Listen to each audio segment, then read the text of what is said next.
ચાલુ કર્યું વિડીયો. નમસ્કાર મિત્રો, હું છું યશ સોજિત્રા, આમ આદમી પાર્ટી ગુજરાત.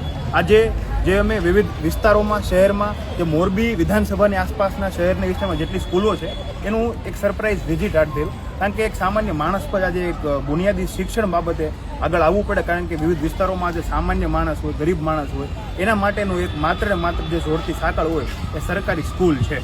અને એ સરકારી સ્કૂલ જો બુનિયાદીમાં પ્રોપર નહીં હોય તો તમે જોઈ શકો છો ઘણા બધા સામાન્ય અને મધ્યમ ગરીબ વર્ગના માણસો આપણી સાથે ઘણા બધા જોડાયેલ બાળકોને લેવા મૂકવા માટે આવે છે.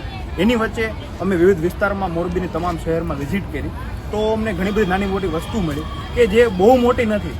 એમાં ક્યાંક ને ક્યાંક સરકારી તંત્રની ભૂલ છે કે ગંદકીનો વાત હોય તો ભલે હું આગળની બાબતમાં એ બતાવું. તો અહીંયા તમે જોઈ શકો છો કે આ જે ગંદકી છે, આ આખા ગ્રાઉન્ડનું જે પાણી છે, આખા ગ્રાઉન્ડનું પાણી અહીંયાથી આ સ્કૂલનો જે દરવાજો છે આ દરવાજા પાસે આવે છે. અને આ સ્કૂલનો એક મેઇન દરવાજો છે જ્યાંથી વાલીઓએ અને બાળકોએ અવર જવર કરવાની રહેતી હોય છે.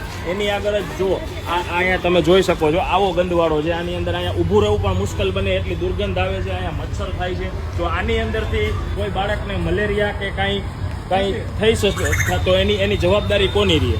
આપણે સ્કૂલ બુનિયાદી કન્યા શાળા જે તાલુકા સ્કૂલ છે એનું હેડિંગ બતાવો. હેડિંગ બાળકો છૂટે દીધું બતાવો. બાળકો અત્યારે છૂટે છે.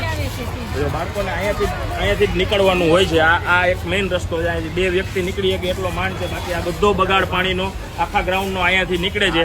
આના બાબતે કોર્પોરેશન કાંઈ પણ ધ્યાન દેતું નથી. આની અંદર મચ્છર થાય, મલેરિયા થાય બાળકોને, તો આની જવાબદારી કોની? એક તરફ આપણે પ્રધાનમંત્રી નરેન્દ્ર મોદી સાહેબ એમ કહેતા હોય કે બઢેગા ઇન્ડિયા તભી તો આગે બઢેગા, પરંતુ અહીંયા અમે જ્યારે જોયું વાસ્તવિકતા, તમે આસપાસના રહીશો પણ છે, આવી ગંદકીમાં કાલ સવારે કોઈને મલેરિયા થશે, ઝેરી મલેરિયા થશે, કમળો થશે, ટાઇફોઇડ થશે, ચિકુનગુનિયા થશે, તો આ જવાબદારી કોની? એક તરફ નરેન્દ્ર મોદી સાહેબ અને આખી ભાજપ સરકાર મોરબીનું પણ આખું તંત્ર કમલમ 20-20 કરોડના ખર્ચે બનાવે, મોટા મોટા તાઇફાઓ કરે, પરંતુ ખરેખર બુનિયાદી જરૂરિયાત છે. આજે અમે જ્યારે બુનિયાદી કન્યા શાળા તાલુકા શાળામાં 1 નંબરમાં આવ્યા જે વિસીપરા ફાટક નજીક છે, જે આપણે પાડાપુલથી એકદમ બાજુમાં છે, મણિ મંદિરની આગળમાં, તો એ સ્કૂલે જોયું સ્કૂલનું બાકી ઇન્ફ્રાસ્ટ્રક્ચર સારું છે, પરંતુ જે સ્કૂલના મોટામાં જ આટલો મોટો આ કીચડ એક કિલોનો તમે જોવો એ પગ ના ધૂલી શકાય. ને આ માત્ર કીચડ એવો નથી કે ટેમ્પરરી, દર વખતે વરસાદ આવે ત્યારે અમે શિક્ષકો સાથે પણ સંકલન કર્યું તો પાણી ભરાઈ જવું, એટલે આવા બહુ નોમિનલ પ્રશ્ન છે જે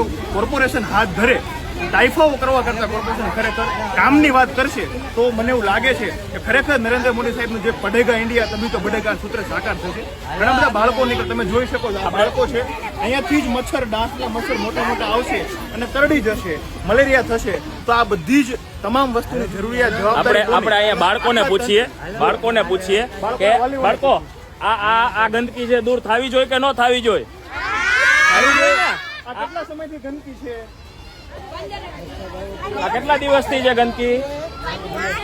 મહિનો. દૂર કરાવવું છે ને આપણે બધા સાથે રહીને દૂર કરાવવાનું છે. સરખી રીતે ભણો છો ને બધાય? સરસ, ચાલો બાય બાય. તો આપણે જોયું કે આપણે બાળકોની વાત પણ લીધી અને તમામ લોકોએ, તો આપણી માંગ એ છે કે આપણે જે બુનિયાદી વ્યવસ્થા છે એમાં કંઈક કામ કરીએ. કારણ કે આજે જે નાના નાના ટાબરિયા દેખાય છે, કોઈ 5 વર્ષનું બાળક છે, કોઈ 7 વર્ષનું બાળક છે, આ લોકોની ઇમ્યુનિટી સિસ્ટમ પણ એટલી ના હોય. મોટા માણસને મચ્છર કરડે તો કાંઈ વાંધો નહીં. આપણે મોદી સાહેબ પાસે બીજું સોનું ચાંદી નથી માગતા. આપણે તો માત્ર એટલું માગીએ છીએ કે આવી વ્યવસ્થા જે કાદવ કીચડ છે, જે શહેરની પોર્સ વિસ્તાર ગણાય, સરસ રોડ છે બાજુમાં, આટલો મોટો સરસ બિલ્ડિંગ છે, પરંતુ ગેટની જ બહાર આવા દેખાતા હોય એકદમ કીચડ સામ્રાજ્ય, તો આપણે વિચારવું પડે કે આપણે એક પ્રકારના ભાજપ સરકારના તાઇફા અને મોરબીનું આખું તંત્ર, સત્તા પક્ષનું તંત્ર કમલમ બનાવવામાં તો મારમાર કમલમના આગળ તમે ક્યાંય કીચડ કે કાદવ નહીં જોયો, પરંતુ બાળકો નાના મધ્યમ અને ગરીબના બાળકો છે એની આગળ બહાર કાદવ કીચડ જોયું. આ બહુ વિચારો જેવી બાબત છે દોસ્તો, અને વધુને વધુ લોકો સુધી પહોંચાડજો કે આજ આપણો વિડીયોના માધ્યમથી દરેક લોકો સુધી અવાજ પહોંચે અને તમે પણ તમારી આસપાસની સ્કૂલોમાં વિઝિટ લો.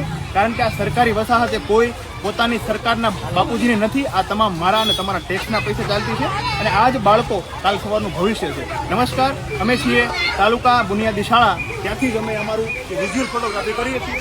આભાર.